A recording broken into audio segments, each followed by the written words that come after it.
Here we are under the request of my friend Asim Basiri to write a poem about in support of the women in Iran.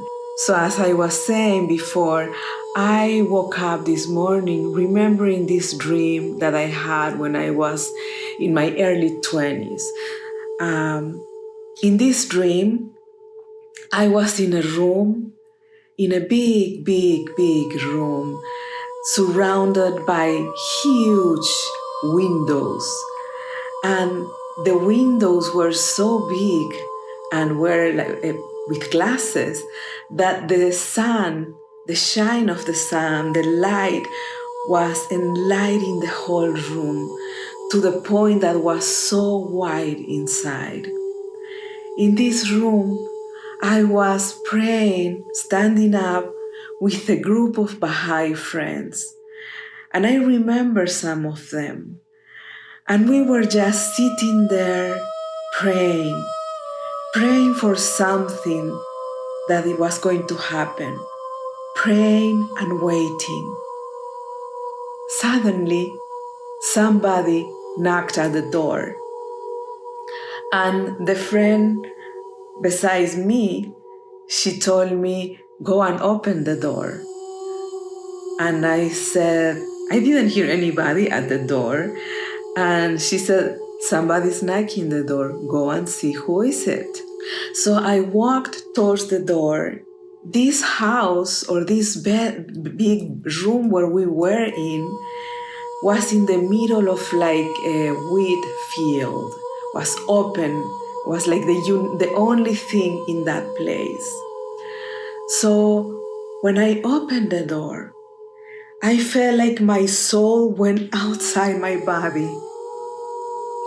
And I could see from all directions women wearing black, covering their face, walking towards us. And then I look in front of me, and a group of women were coming towards me.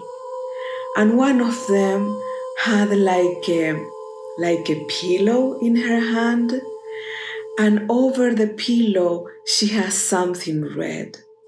I couldn't remember if it was something like something to hang somebody, or was a scarf, or was like a jacket. But either way, whatever it was, it meant pressure, like it's going to struggle me. And then she gave it to me and she said, you are going to be the first one.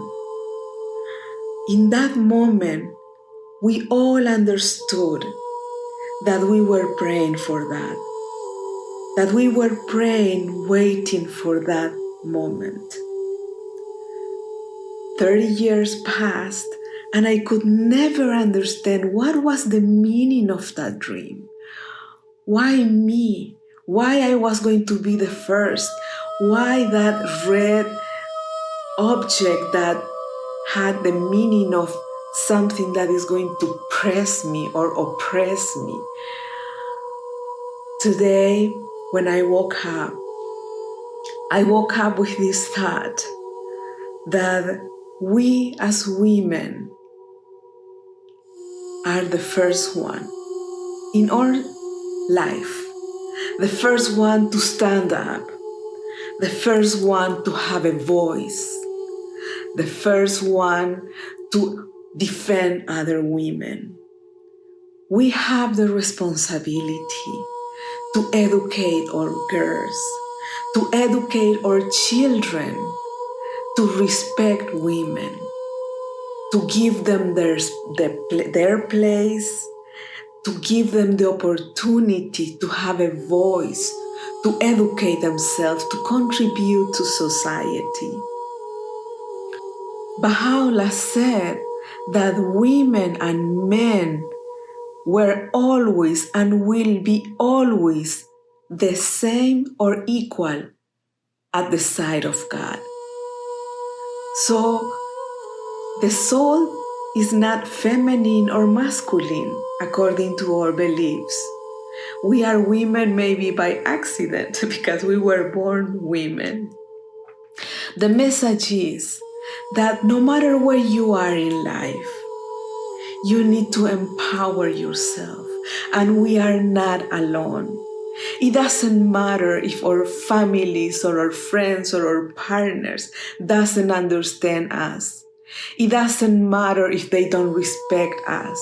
It doesn't matter if they don't support us. We have each other. We have God. We have an army of angels to support us, to move forward, to accomplish our dreams, to bring and work a better humanity for our children and the generations to come. And I leave you with this, with hope, with the certainty that we are strong, that our soul is so powerful that we can accomplish anything we want. Believe it. You need to believe. You need to have faith. Because as Abdul Baha said, as your faith is, your powers will be. Be well. Keep moving forward. Don't let anybody, things that people could say to you, saying that you are not worth it, you don't have outcome, you don't exist, nobody cares about you, you are alone. Don't believe those things. We are not alone. We are surrounded by angels. I'm sending you infinite love. I'm sending you prayers, and I'm sending you power, because we are power. See you in the next video, and share this with women who needs to hear this, and with men who needs to learn how to support their women. And also leave your comments and how you see the dream I had, because maybe you can see things I didn't see. And if you like the topics that we share here, don't forget to hit subscribe. My name is Eli Pakravan. I'm a Bahai, a life coach, and a business consultant. Until the next time.